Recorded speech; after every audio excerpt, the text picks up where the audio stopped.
Good morning to all of you. आज की कक्षा में आप सभी का स्वागत है। आज हम हमारे पाठ को आगे बढ़ा रहे हैं पालमपुर में खेती से आगे। अभी हमने पालमपुर के बारे में जाना। उत्पादन के अंदर पिछली कक्षा में उत्पादन जब किया जाता है तो उसमें किस प्रकार के संसाधनों का इस्तेमाल किया जाता है, उत्पादन के कारकों के बारे में हमने जाना। आज हम उन्हीं उत्पादन के कारकों में से जो हमारा प्रथम कारक है वो है भूमि।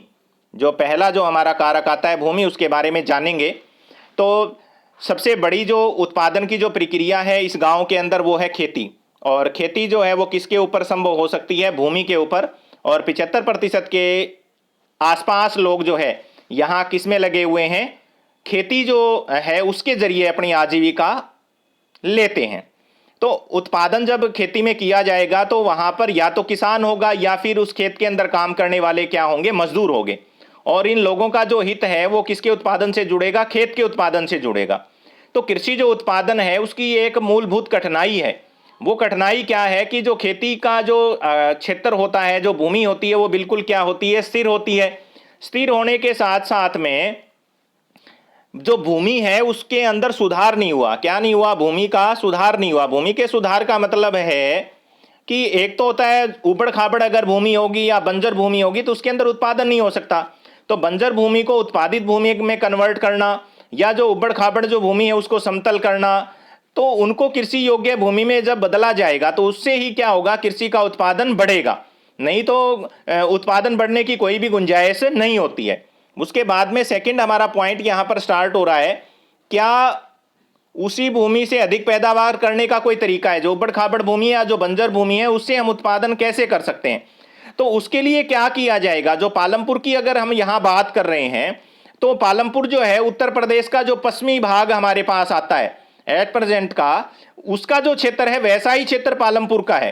और यहां पर जो भूमि है वो बेकार नहीं छोड़ी जाती है। और दो प्रकार की फसलें यहां पर क्या की जाती है? बोई जाती है। एक तो होती है रबी की फसल और दूसरी फसल कौन सी होती है? खरीफ की। जो खरीफ की जो फसल होती है वो मानसून के समय में बोई जाती है। किसके समय में बोई जाती है? मानसून के समय में। और रबी की जो फसल होती है वो कब बोई जाती है? सर्दियों में बोई जाती है, यानी कि अक्टूबर और नवंबर में। और खरीफ की फसल जो बोई जाती है वो मई और किस में बोई जाती है? जून में बोई जाती है। और आप सभी को पता भी है खरीफ की फसल के अंदर हम किसका जो है उपयोग करते हैं उत्पादन का? कपास है हमारी खरीफ की फसल में आती है, बाजरा है, जवार है, मूंग है, गंवार है, ये सारी हमारी खरीफ की फसलें हैं। रबी की जो हमारी फसलें हैं उसमें गेहूं है, सरसों है, चना है, ये महत्वपूर्ण रबी की फसलें हैं। लेकिन अगर हम यहां पर देखेंगे जो भूमि की जो पैदावार है उसको हम बढ़ाएंगे कैसे? तो उसके लिए एक बार तो हमें क्या करना पड़ेगा? सबसे बड़ा जो काम है वो है सिंचाई को बढ़ावा देना। सिंचाई के संसाधन अगर हमारे पास ज्यादा होंगे, क्या होंगे?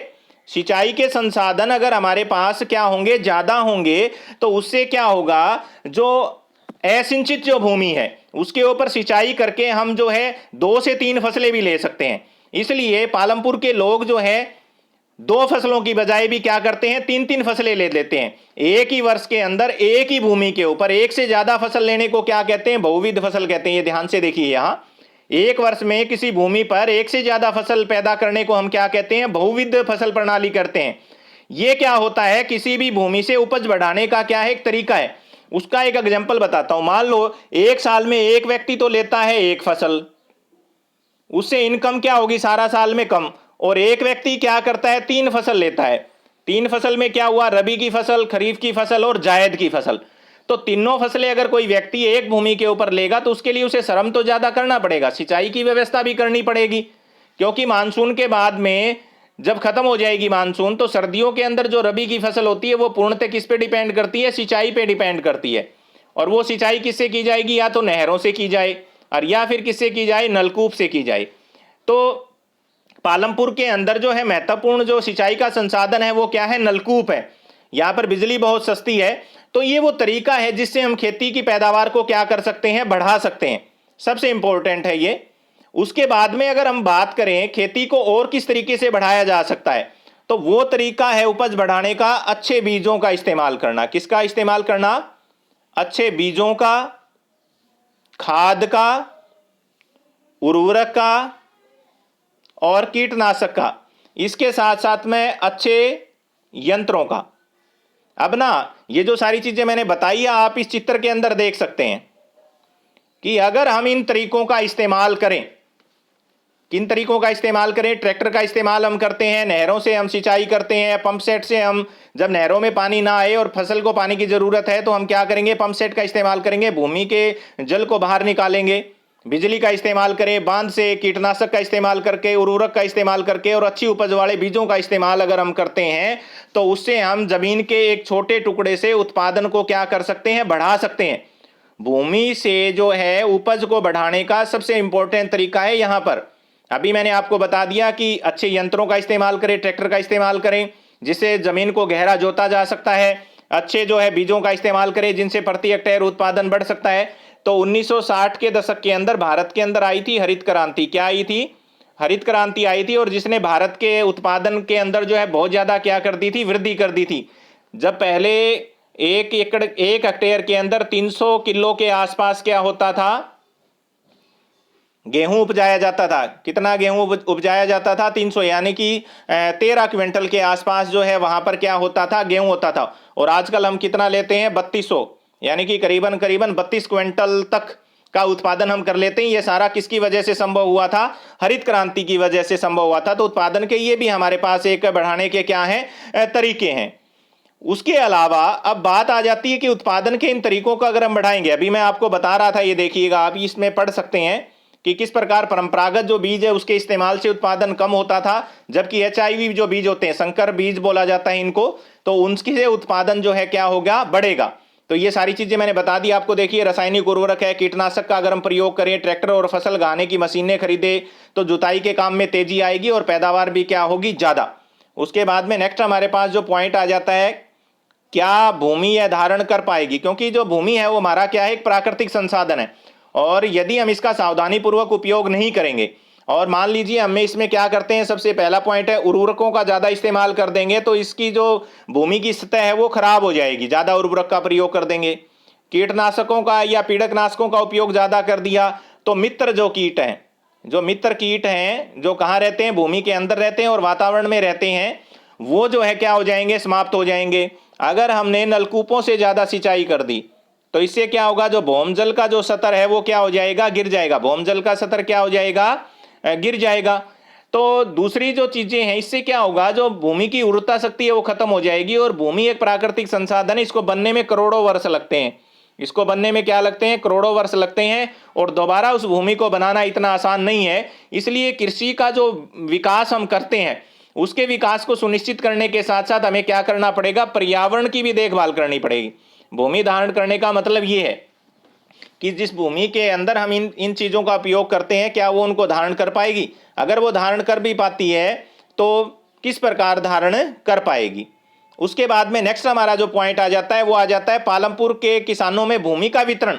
ये प्रश्न आ जाता है बहुत बार कि पालमपुर के अंदर किसानों के पास जो भूमि है उसके वितरण का वर्णन करें।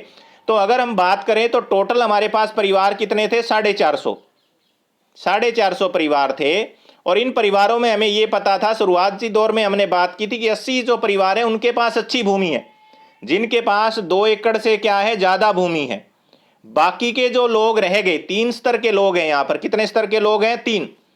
2 एकड़ से अधिक,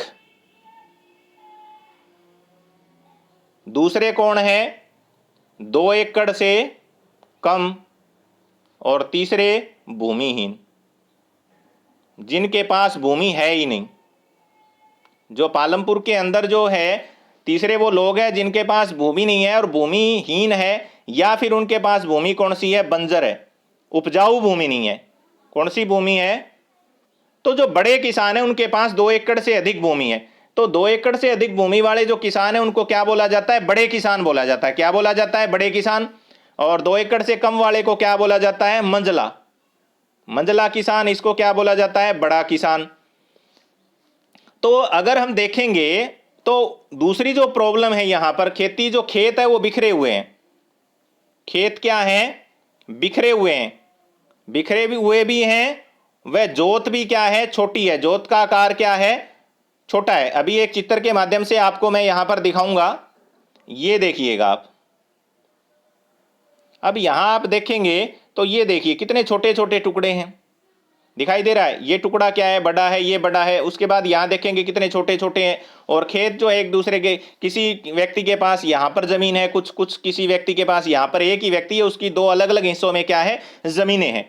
तो अगर हम बात करते हैं तो करीबन करीबन 1/3 परिवार ऐसे आते हैं जिनके पास जो है खेती के लिए क्या नहीं है, भूमि नहीं है, जो क्या है, दलित है। बाकी जो परिवार बसते हैं यहाँ पर 240 के आसपास, उनके पास मैंने अभी आपको भूमि बताई थी, वो क्या है, 2 हेक्टेयर से कम। ये देखिए आप, 2 हेक्टेयर से क्या है, कम। ये परिवार वो है दलित जिनके पास भूमि बिल्कुल भी नहीं है। इसके अलावा मैंने जो बड़े किसान आपको बताए थे वो ये देख लीजिए, कुछ बड़े किसान हैं जिनके पास क्या है, 10 हेक्टेयर तक भी क्या है, भूमि है। ये तो है भूमि का वितरण। चारों ओर जो है बिखरे हुए खेत हैं और किसान जो इस प्रकार खेती करता है। यहाँ पर जो है फसल कटाई का जो है काम चल रहा है। यहाँ पर क्या है, खेत खेत की जो है हलाई की जा रही है, फसल बीजने के लिए तैयार किया जा रहा है। यहाँ पर जो है खाद डाल रहा है किसान, खाद डाल रहा है, यहाँ पर हल चला रहा है, यहाँ पर कटाई का काम हो रहा है, यहाँ पर स्प्रे का काम हो रहा है, कीटनाशक छिड़का जा रहा है।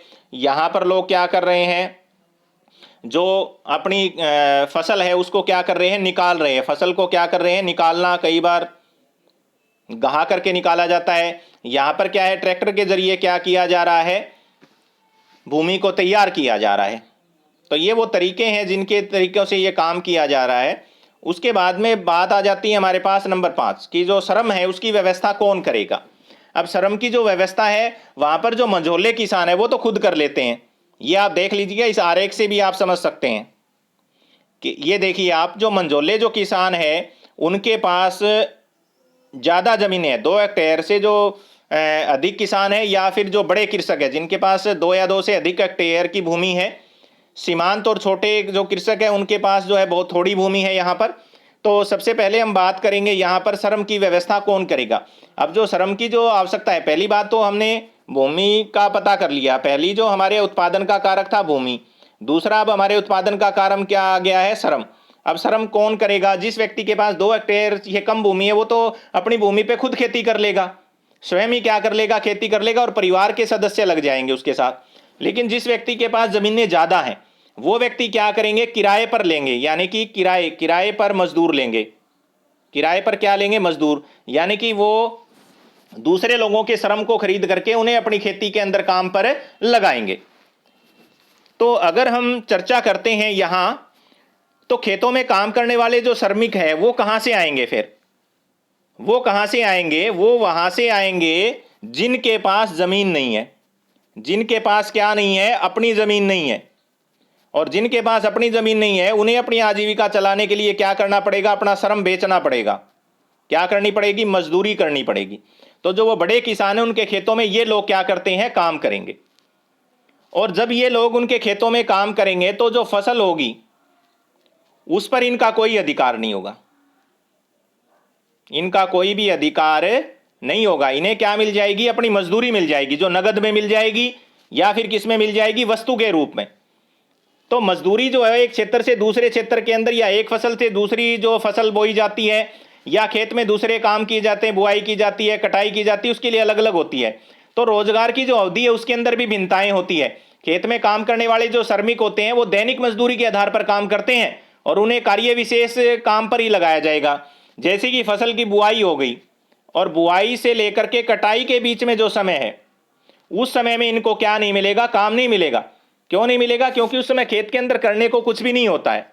तो इसलिए हम यहाँ इसलिए कह रहे हैं कि जो मजदूरी होती है वो क्या होती है, दैनिक होती है। और इसलिए मजदूरों को हर टाइम अपने काम को क्या करना पड़ता है, ढूंढना पड़ता है।